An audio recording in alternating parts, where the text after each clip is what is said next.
unified space.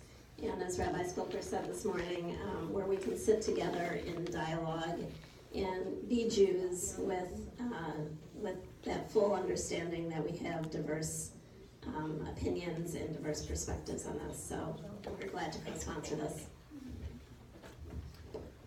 Okay, so this is with the microphone. This is without the microphone. Actually, if you hold it about here. Like here? Yeah. And it's fine, it's enough, Yeah. it's good enough. Okay, so thank you, Shai, for the short introduction. We'll create a more introduction of our story and our narrative and where we are coming from and how did we got to here. But I want to frame this conversation before we are going into it. What we are gonna, this is a dialogue, all right? This is a conversation. We want to perform and show a dialogue between two sides, between two narratives, but both of them can hold truth and even in facts. Both of them are critical, can critically critic themselves and critic the other. This is what we are trying to show here. We are trying to be authentic as possible. What does it mean? It means that we'll talk about our personal views. So this is our personal views. We are not representing anything. So thanks for Shai saying, Jaffe, I'm not a representative of the Jewish Agency. Yeah, it's better if I stay up. Okay. So I'm not a representative of the Jewish Agency, nor that Marwa is not a representative of any Palestinian organization, and she will talk about the organization she worked with. We coming as young adults from the region who wants to say something about the old generation, but also about the future of us in the region. Another thing that I want to already frame here, there is a power imbalance in the conversation. Not only that we are in a Jewish synagogue, not only that we are a majority of Jews and also some of Israelis here, there is a power imbalance. Israel today is in power over Palestinian people, or more powerful, and also in this conversation there is a power difference and an imbalance. So I want to make it clear and give it emphasis in the room. Another thing, and also you will let me know if I forget anything. Another thing is, I want to ask a question before. Who here, by raising a hand, met a Palestinian, had a Palestinian narrative face to face? Well, good. So mostly let's say the more mature folks met. But the young didn't, which is amazing that you are able to also see and meet a Palestinian before. So this is also something. We don't encounter it every day, so of course listen. For me it's a little different. I'm coming from an Israel perspective, but it's amazing that we have Marwa here to show and say her perspective as well. Anything else you want to add for frame for conversation?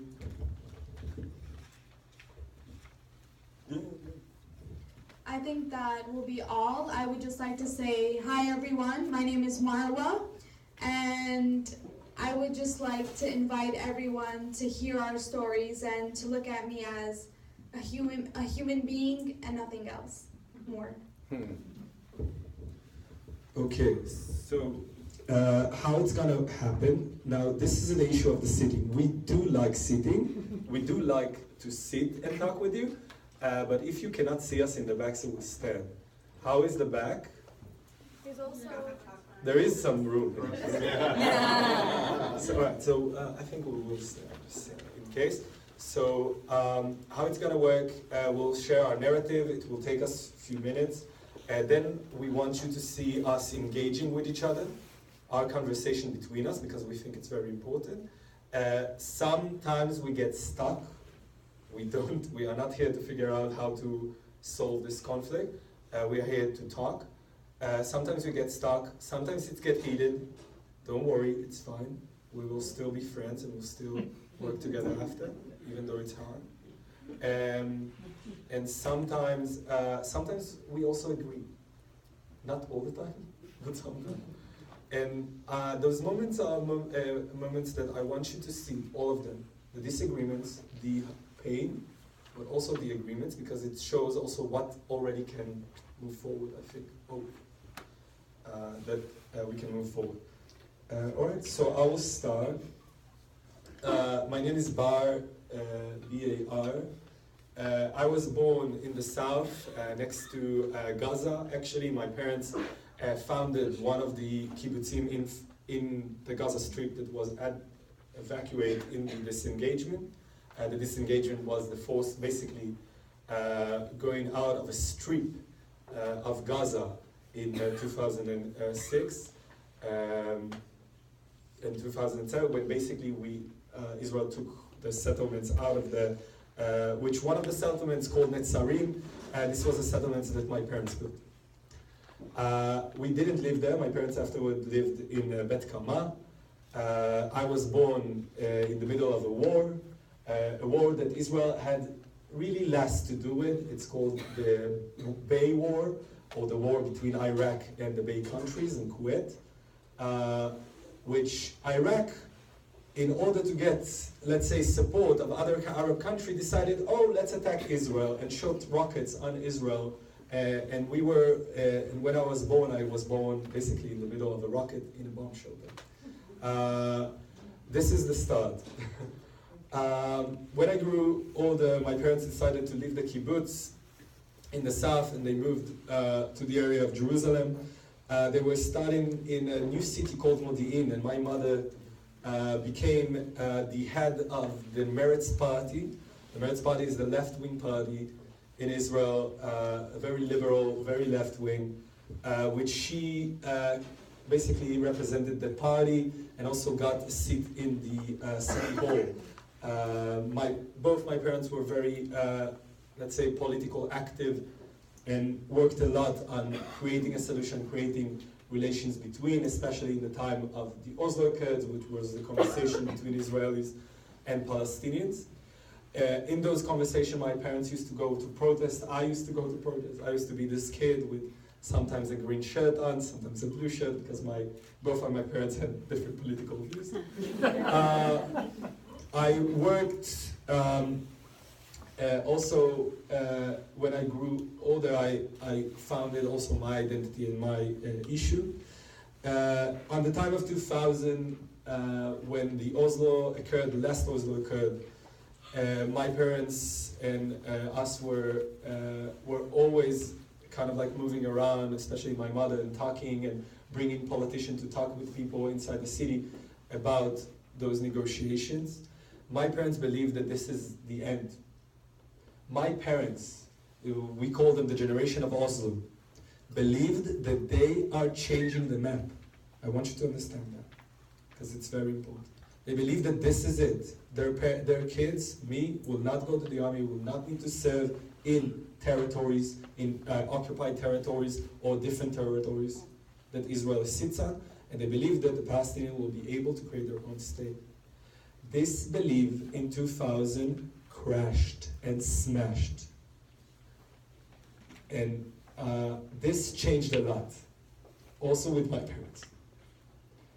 In 2000, after the Oslo occurred, the Palestinians decided as a people, and not only specifically individual, to fight a war or declare war against Israel.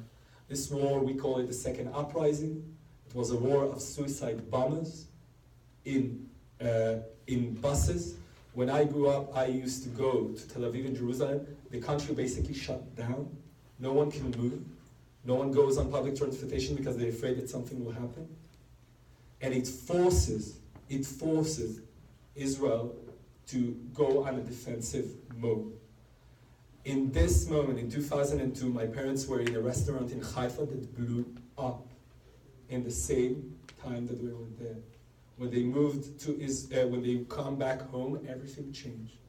And the feeling was that because of what's happening now, because of this, basically seeing that this is not possible. There was a failure, there was a predominantly understanding of those people that we are in a situation that we do not trust Palestinians. And this is my feeling, and this is how I grew up. I grew up in a very left, and in a very, let's say, atmosphere of the kibbutz and an atmosphere of peace. But today I am educated to do and to want peace. But with it, I do not trust. Or we'll say it even in a simple, I have hard time to trust if that the Palestinian side will want to do that. After this, I remember in 2007, in 2006, I was really advocating for the disengagement. And in one part, I was already 14 years old. I was able to go to protests by myself. I didn't know. I went with some friends from Jerusalem to Tel Aviv to a protest when in Jerusalem we were attacked by a group of Palestinians that beat us up and stole our possessions. But they didn't care for us. We still wanted to continue their work. We believed that the separation is the only way for us. But then, after the separation or the disengagement of Gaza, or the disengagement of those settlements there, I found out that in 2007, when the Palestinian people decided to elect a Hamas, which declared war again on Israel, which this war on Israel was fired with rockets, and I should have said something before I started talking about the fact that rockets are flying now on Israel, and putting an emphasis on, again, it's victims from both sides, but this violence happening now. Rockets are flowing inside Gaza, and rockets are flowing on Israel. 5 minutes ago, there was a saying that 3 people in Gaza died from a rocket. Right? Even just before our session, there was a rocket that went inside a straight direct in a house. We still don't know what happened. This is what we got after moving away, after taking our troops out. And I remember me as a 14 years old moving to live with my grandmother because she cannot hear and she doesn't know to go to the shelter. In the time of the army, I served as infantry. I served in Hebron. In Hebron, I saw kids in the age of 14, in the age of 15, coming to the security border with Israel with knives, knowing that we'll take them, knowing that we'll capture, going back, bringing another knife and coming back. This is the reality. After the army, when I finished my service, I became a tour guide. In one of my tours, actually, there is 2 people here that I don't know if that were in my tour in Israel. But in one of my tours, I went in Jerusalem in 2015. I don't know if you remember that, but the knife terror. A terrorist, I would say a Palestinian that was so desperate, he took a knife and walked straight towards me and my group when a police officer shot him in the leg. And I saw in his eyes that this is what he wanted. This made me realize and that it's hard for me to trust, because every interaction that I had with Palestinian was a violent interaction. But when I came to the US, I saw that people are asking to see and to meet Palestinian, to meet conversation, and I had to do that. And I find myself meeting with more and more Palestinians here in the US, much more than I met in Israel. There is actually a wall between us. We do not meet. One was born 30 minutes from my house, and we never met until we get here to the US. And I found out that there is a lot of Palestinians that have a voice to say. And I found that this is the right way in encountering and conversation. And I will give now the microphone to Marwa to say her.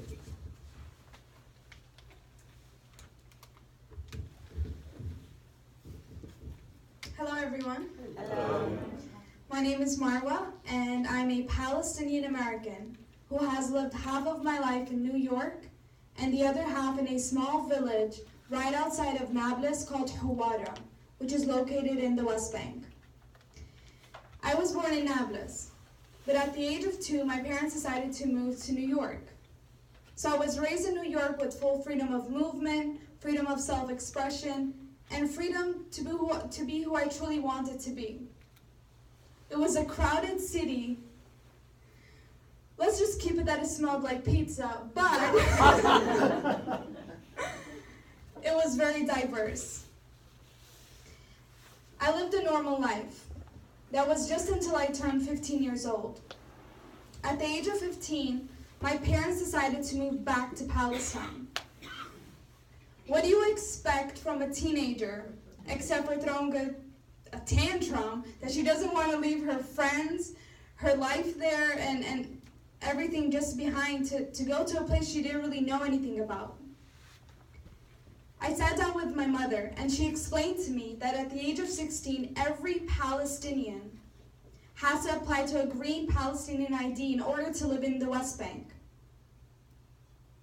At that moment, I understood that my Palestinian roots and my Palestinian passport wasn't enough to live in my homeland. But I'm lucky because it's unfortunate for all the other Palestinians that are not able to go back to Palestine. And I'm grateful and I appreciate that I had the chance to go to Palestine. Before I knew it, I was in a completely different world. Everything was different. From the streets, people, culture, food, schools, everything was just completely different. Instead of riding my bike to school, I had to I had to walk with groups of students to feel safe. Instead of catching fireflies with my uncle, I watched smoke and heard gunshots fill my city. Instead of complaining about cafeteria food, I complained about tear gas filling my lungs. It was a place filled with curfews, checkpoints, and an army that I didn't know why they were there. Days I wouldn't be able to go to my exams or my classes because of the checkpoints that were closed. And one of the hardest experiences that I had was right after Ramadan. Which, yes. What's that? Ramadan is a Muslim... I didn't understand. Oh, okay. Right after Ramadan, my family and I were celebrating the month we fasted and giving food to the unfortunate families. My brother, that was 9 at the time, and his 6 cousins were playing outside. Cops and robbers, typical 9-year-olds with water guns. I remember looking out the kitchen window and finding an Israeli army in their jeep slowing down in front of my brother and my cousins. To be honest, I really didn't think much of it because I lived in Hawara, which was in Area C, and that's just the way of life there was. Soldiers were there on a daily basis. We're surrounded by 6 settlements.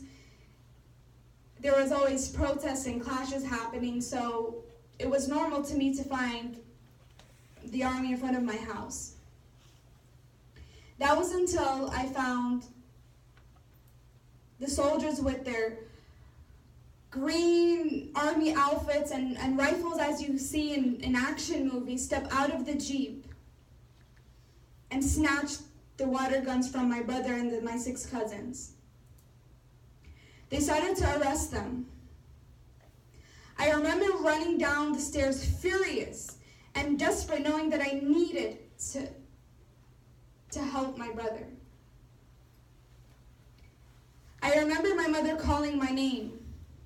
Marwa, come back, come back. Because my mother was shot in her leg when she was defending her brother when she was a young girl. And I knew that she didn't want that to happen to me. But I knew that I had to do something. So I didn't look back and I kept going. I started to talk to them in English to show them that we're also Americans. Ironic, isn't it? to try to convince them that we're Americans and that they shouldn't arrest a 9-year-old. But they didn't listen to my English sentences. They didn't listen to my mother cries. They held a rifle to my head and threatened me to go home. As they said, Ruch bet, Ruch bet. I remember shaking, not knowing what to do. I was 16 years old at the time. I ran upstairs and they took my brother. After that happened, I remember my brother coming back a whole different person. He was numb and quiet. He was traumatized. And he left Palestine and he's living in the US, telling me I will never go back. But it's unfortunate for all my other 6 cousins that are still traumatized and they're still living under the occupation. I knew that I wanted to meet an Israeli. I wanted to look them in the eye and tell them, this is what's happening. Do you know anything of it? Because you're affecting our lives every single minute. It was so hard to meet an Israeli for the first time, which I met them in London for the first program I went to. It was so hard to see the person behind that rifle, behind that outfit that they're always wearing, to just see them as a human being. But I did, because I had so much anger in me that I had to let these words out, and I did. We argued, we disagreed, but my voice was heard for the first time. I continued. I applied and was a fellow for a program called New Story Leadership that brought Palestinian and Israelis to Washington, D.C., that equipped us with the tools that are needed to become young leaders. We spoke with congressmen, congresswomen, and senators, explaining to them our stories and our narratives, talking to people who are making decisions for us, without us. Where is my voice as a Palestinian? Where do I stand in this decision? I continued. I organized a conference in Japan bringing Palestinian Israelis and Japanese students together to help them craft their narrative stories that's both painful but hopeful. I understand that the conflict is not just black and white. It's a complicated paradigm with stories both painful but hopeful. And I stand here today in front of you all to tell you that there is a massive group of young Palestinians that do believe that it is time for change, who believe that this horrible living conditions must end, who believe that the imprisonment of young children must end. And the only weapon that I have, and the only weapon that I will use as Marwa, is my voice. Thank you. I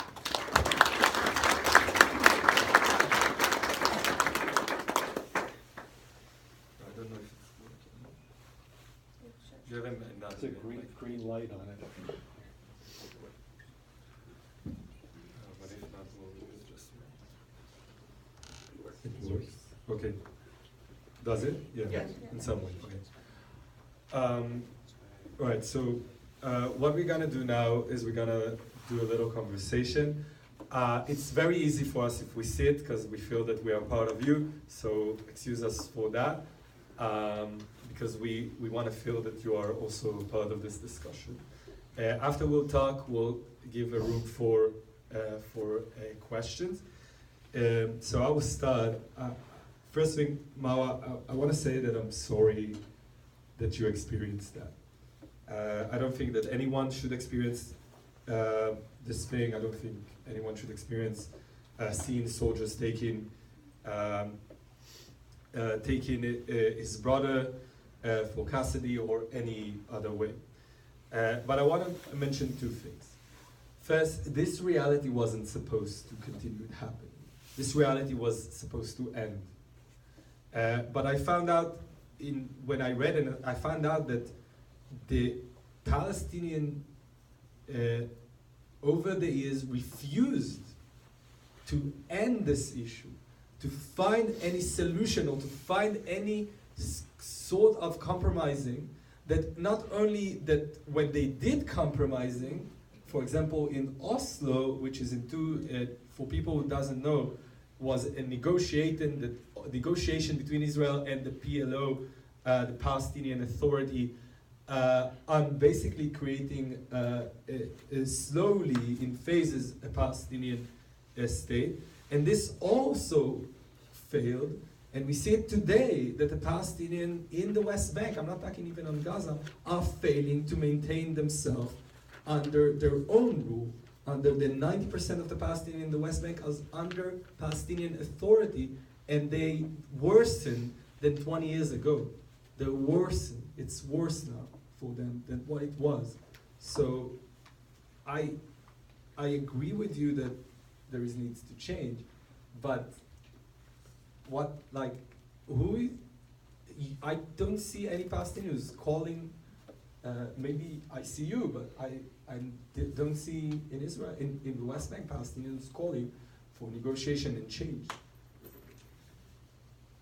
I hear what you're saying.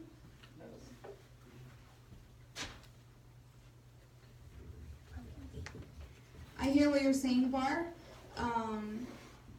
But I will say that you're leaving out all the civilians. And one of them was my brother and my family, that we don't have a say in Palestine. That if we say something politically, we're at risk to be arrested. So with me being open and talking about my narrative and my personal story, I only did it abroad. I've never done it in the region. Because of that, we're not able to negotiate. Because of that wall that is separating Palestinian and Israelis to come in the region and discuss as young leaders, not as our leaders at the time right now, but to start off with young leaders that are civilians, that we are 100% sure that we do want to make change. Mala, who's stopping you? Who's stopping young Palestinians? I'm serious. Who's stopping young Palestinians to say to their government or to say, we are against Hamas, for example. We support the two-state solution. We are supporting a state of Palestinian with East Jerusalem as the capital. There is no such statement. There was no such statement in every leadership of Palestine. One, we don't have the right to vote.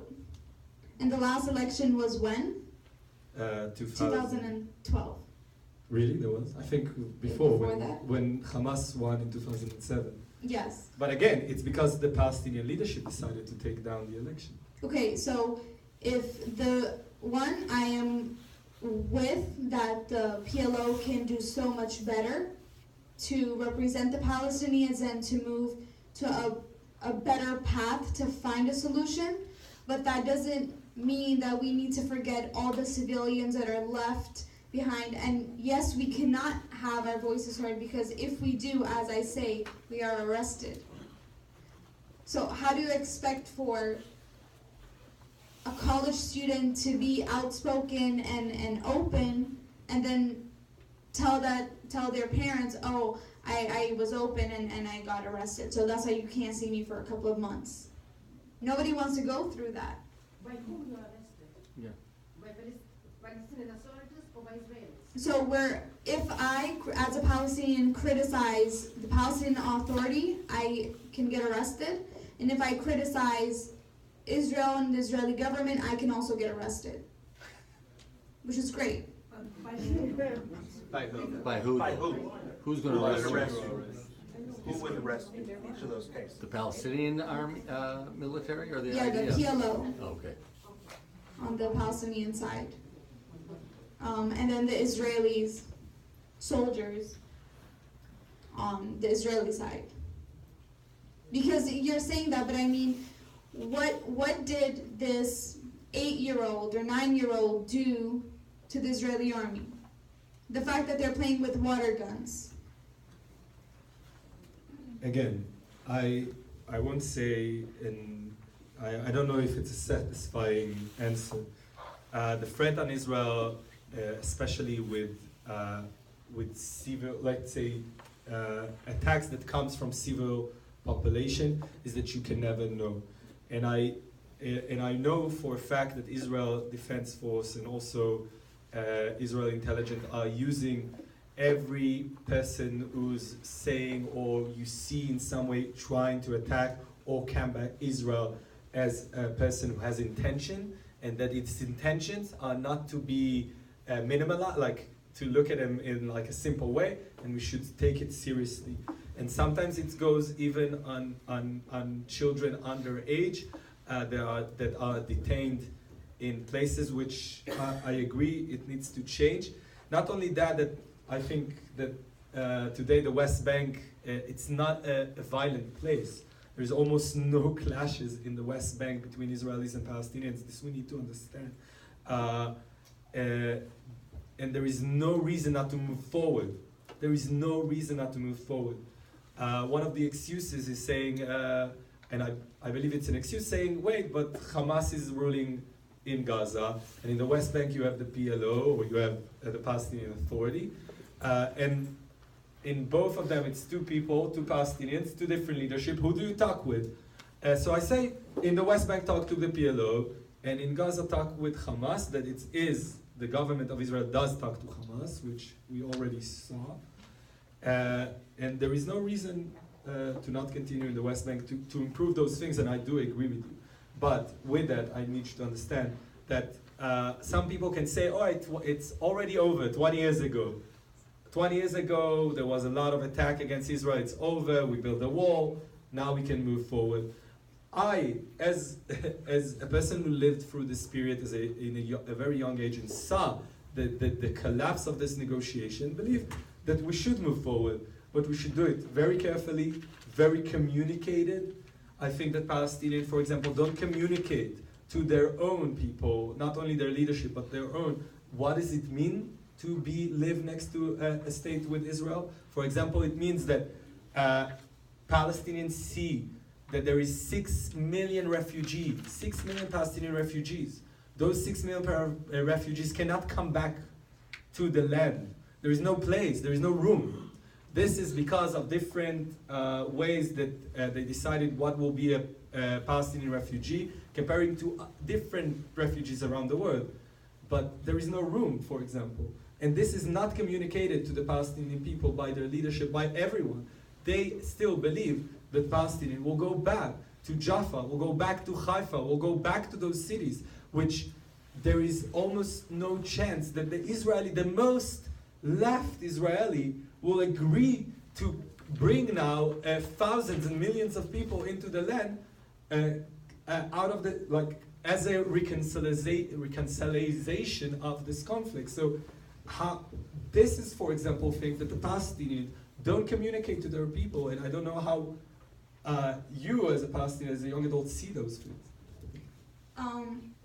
I would say I disagree, and I know that there are 6 million Palestinians as refugees displaced around the globe, and I do believe that they should have an option to choose if they wanted to go back or not. But would you give an option for 6 million people? It might take time, but if there were 6 million Jews right now that wanted to live in Israel, you wouldn't say that there's no space. That wouldn't be your answer. Because Israel is a Jewish state. With those things, I will say, make a Palestinian state. Make a Palestinian state in the Palestinian territory, and over there you can decide to do whatever. But you communicate, Palestinians communicate, and it's been communicated to you, I'm sure, that it's not that I'm going back to the Palestinian territories. I'm going back to the Israeli territories. Those refugees need to go back to Haifa. They need to go back to Israel. They're not going back to the Palestinian state to be. They're going back to Israel itself. So, if after a couple of, or whatever time it needs, that there's a Palestinian state and an Israeli state, you as an Israeli would only want Jews to live in Israel? I want majority Jewish in Israel. This is my perspective, my point of view. I believe that Israel needs to be a Jewish state. There is a minority in Israel, and it would treat it as a minority, as an equal minority in Israel. But Israel needs to be predominantly Jewish. In that other way, when and hopefully when the Palestinians will create their own autonomous state, they will have the ability to be a Palestinian state, a democracy. And they will define it a Palestinian state, like Israel defined it a Jewish state. But they don't even have the option to go back to the West Bank. When I would say also for Palestinians, if they created the state in Palestine, in the area of West Bank and Gaza, they don't have the ability to maintain 60 million people. But of course, because there is still settlements being built. Where is the space left for Palestinians to live? If the expansion of our own state that you call the West Bank, that is supposed to be the state of Palestine, and you're still continuing building settlements, so the answer in next year and the year after will stay the same from the Israeli side, that there is no space. You make space and then we will have, it's the same thing with the U.S. What does the U.S. Americans say? Oh, there's no space for immigrants and refugees. No, there is space. There is space, my dear. All right, so I would say, you have, the U.S. is really big. It has a lot of area. Midwest especially, you have a lot of area. But we are not talking about the same magnitude of area. Israel is already one of the most populated countries in, let's say, the Western countries or the OECD. It's already becoming overpacked. Gaza is one of the most populated areas in the world. Also the West Bank. We are not talking about the same ideas of the population. With it, I will say, and again, the Palestinians cannot say to their people, oh, we need to go back to Haifa. This will never be eventually in any way agreement with Israelis that say, okay, we can talk about the numbers, how much the numbers that they want to come. And Israel, from Olmert in 2008, said 250,000 and numbers like that. But when we talk about 6 million people coming back, it's no longer a Jewish state, it's just a Palestinian state, or a dual nationality state, which we know what is the result of a dual nationality state. Eventually, it's again a war, and we cite in different places, like Czechoslovakia and others. So I would say that I don't think this is a solution to come. In the issue of settlements and the same thing as like Hamas and Gaza, it's only an excuse. It's an excuse to not negotiate, to not talk. When, and I'm sorry, when Palestinians come to me and say, you are building settlements, so for that we are not negotiating, I say, okay, so you have Hamas, and it's a terrorist organization that shoot rockets and don't work in facilitation and bringing or creating something for the Palestinians in Gaza. So you have a split leadership, we cannot talk. This is all excuses to not talk. If you want to talk, we can talk about the settlements. We can talk about settlements staying in the future Palestine. Why not? We have citizens, Palestinian citizens of Israel live in Israel. 20% of Israel's citizens are or Arab identified or Palestinian identified. No problem. Why can't Israelis be, how much time we have? I want to jump in, if I could, with one thing, just because this is beautiful, fascinating, meaningful. Thank you to both of you. our time, unfortunately, is relatively short. So We'll I'm give going, some people. so I'm gonna invite some, if it's okay, some questions. yeah. But I'm gonna ask questions just to Marwa, because our time is very short, so I wanna make sure that we hear more of your voice to hear, and, I mean, we love you and we wanna hear more of your voice too. Sure. But, so if we can just invite, if there's anyone who has questions that they would like to ask. How are you gonna try and create change within Palestine? Because I hear you saying like you want to have peace and you want peace for the future. How are you and your friends and coworkers and fellow young Palestinians gonna try and create that change? So, the process of how I did it from beginning to end is when I was 18 years old, after I'd been to that one program in London, I came back to Palestine and I started to do workshops with first Palestinians only, young Palestinians from 15 years old and up, to create a voice for the Palestinians first and for them to understand themselves, because there's lots of Palestinians that are living under this occupation but are not talking about it. So I started there, and then after that I welcomed my Israeli friends and fellows to meet in the Samaritans, because that's the only place that we can meet. And then we started workshops, and that builds a dialogue with young Palestinian and Israelis from a young age. With the programs that we start with, like for example, going to New Story Leadership, where I'm talking to Israelis, but in front of congressmen and senators, and America does have a huge say in what's happening in the Middle East. So when we're talking to people in power, that will make a change. That will start somewhere.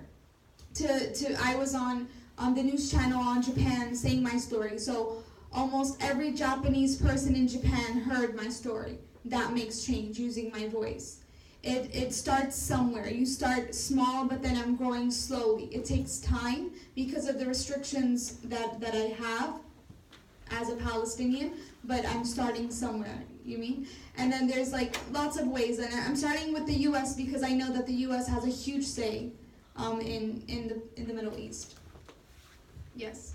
Marwa, can you explain to me what the actual government, the Palestinian government under Abbas, how it is structured? If you don't feel that you can speak to your own government about the change that you want in the country that is already yours, it seems to me that's a very serious thing.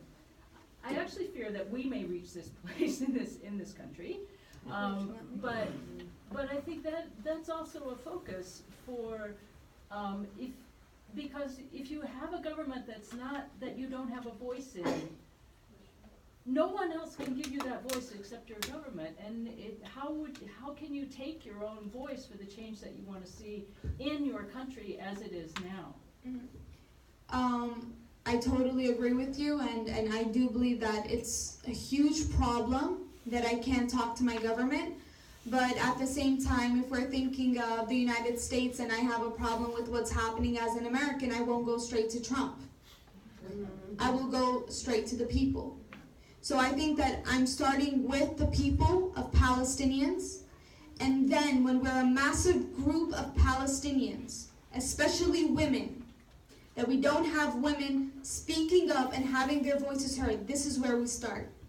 To get that gathered and have a huge rally of Palestinians that have one say and one voice, and we already agree of what we want, then we can come and present it to the government. But as long as we're a minority, we can't go to the government. And I know that's a huge problem, but I have restrictions, as I said, so I have to start somewhere. Yes. How can Israelis and the Israeli government help strengthen this group of young people who do want change? Since we don't have any control of who's in power either, we don't have any control over your government giving you a voice or not, how can we, from a different angle, strengthen that group? You're saying you as a... Sorry, I kind of grew up like you, Okay. back and forth in between, so how can not me as a representative of Mount Zion, but like how can Israelis and the Israeli government strengthen that group? Because it's in their best interest that you rise to the top as well. Yeah. That is a great question, and I would say that with the Israelis as the civilians that are living there and that want peace and want to make change, that they need to reach out to us as well as how we need to reach out to them. And also you guys still have a say and you have the ability to vote. That's the difference. So that when you have a majority of Israelis that are voting for the election that happened, that would be a way. The same way I would say that as an American, if we're voting for a representative or for a president, we're going to vote. And depending on that number of people that are voting for a person that will change the story, change to a different path, that's how we will get to where we want to get to. Benny in the back. I just have a comment and I'll let you respond to it. So, Bar mentioned that we don't use Hamas as an excuse even though they're firing rockets at us. The Palestinian Authority has a direct policy where they pay terrorists that kill innocent Jewish children. Mm-hmm. And in response to Nikki Haley saying, listen, to start any negotiations at the UN, you have to stop paying terrorist families. He responded, I will never stop paying these salaries to the holy martyrs. And the second comment is, in 2000, Odeh came with an offer. Over 97% of the West Bank with East Jerusalem as its capital. Abbas, and with Clinton at the table, Arafat with Clinton at the table. Clinton said in his own words, he said no to everything, no to negotiations, no to everything. And we gave everything that they're asking for now, almost all of the West Bank, and same thing in 2008 with Omer, and they denied they even have negotiations. How could you possibly blame the settlements or anything else but the refusal of the Palestinians to negotiate with Israelis? That's a great question, and one, as a Palestinian, I'm against violence no matter what and how it's done. From either both like Palestinian side or the Israeli side, violence is not the answer. For what you're saying about things that that happened when Abbas was when Arafat was our president, and with the negotiation that were happening, and for them not accepting that offer that they had, as a Palestinian that didn't have a say in it, I can't really say much to you. I know that there was a time in history that today could have been a bit different, but at the same time, Palestinians then didn't feel that that was equal or that was something they wanted.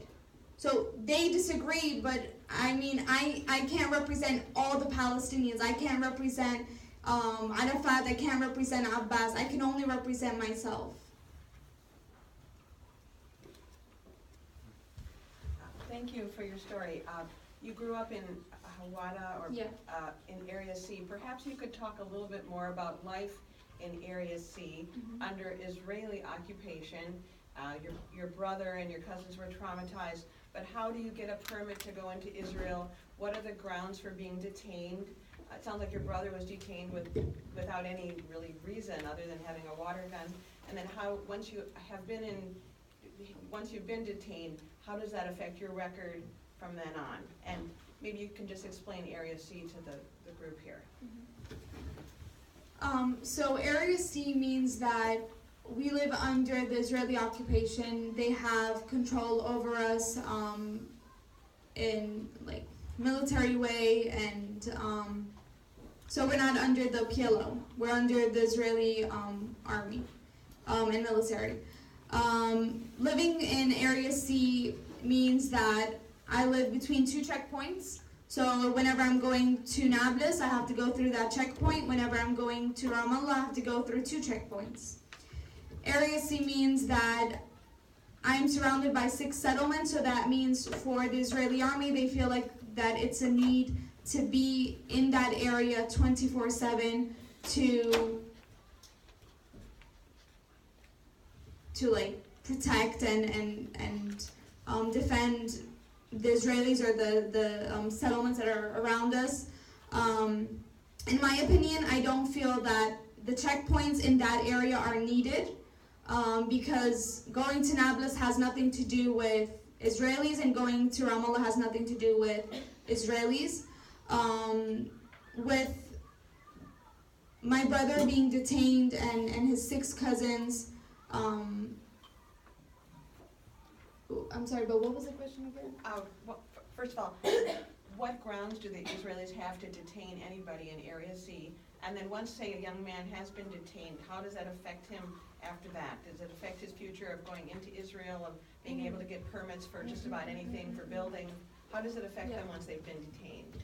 So once a Palestinian has been detained, one, they have full control to detain anyone in Area C. So there's no court or a trial that happens in order for them to get them arrested. And it does affect them, the fact that they have a red dot that on their record. That means that they're not allowed to go back to Israel. I mean, they're not allowed to have a permit to go into Israel. Even if, for example, if you're an activist and you post things about Israel and things that are happening, that also affects your reputation and your record, and you have a dot that says that you're not allowed to have a permit.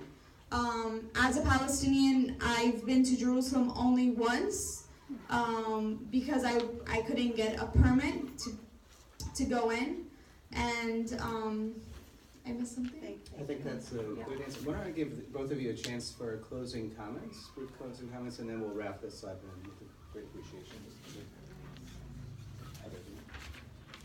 So, a year ago, there was a group of students in campus that said, we want to hear a Palestinian narrative. I brought the program of New Story Leadership when where Marwa also did this program. It was a program in the Capitol Hill that they go and advocate also Palestinian needs, but also Israeli needs, and showing the casualties of what's happening. Just showing the casualties, for them it's enough. After I saw their program, I decided to create a new platform which will bring Palestinians for a dialogue and conversation with Jewish communities in DC and also different campuses. We were in Minnesota campus, we were in San Francisco, in Davis, and in Berkeley, and in other campuses that we came as an Israeli and Palestinian and wanted to show a conversation. Because we found out that there is almost no conversation happening today. We are not the generation of our fathers. I'm not my mother, I'm not my father. I think I learned from that. I learned and studied what they did. But this is my future, and my kids' future is over there. And if I could not find the solutions or ways to negotiate and talk with the other side so he can understand me, which I think it's very hard. I will say it very fast, when Yossi Klein Halevi created this book, Letters to My Palestinian Neighbor, I talked with him. He offered to give us a place on the book. In the next edition, we actually have a place on the book that we wrote in the end of the book, this program. And the idea is to continue and show, here, let's see what is a dialogue like that looks like. Let's continue on fighting how a dialogue like this looks like between people. So thank you very much.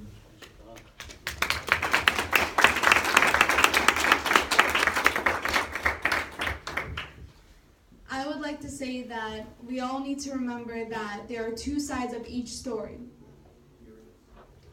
No matter where the story is coming from, there's always 2 sides of each story.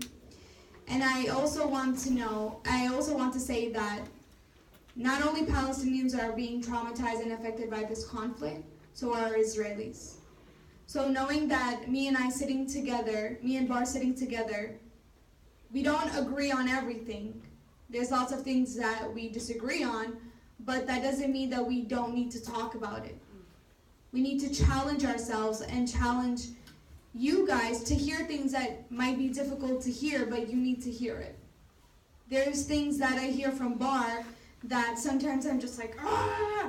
But at the same time, I need to hear it because that is how we're going to find a solution, and it's the only way. It's hard, but that's the only way we can do it. Thank you. And thank you all for coming and joining us. Before people leave, if possible, if you want to speak afterwards, you're not going to find them at the front of the room. I'm going to take them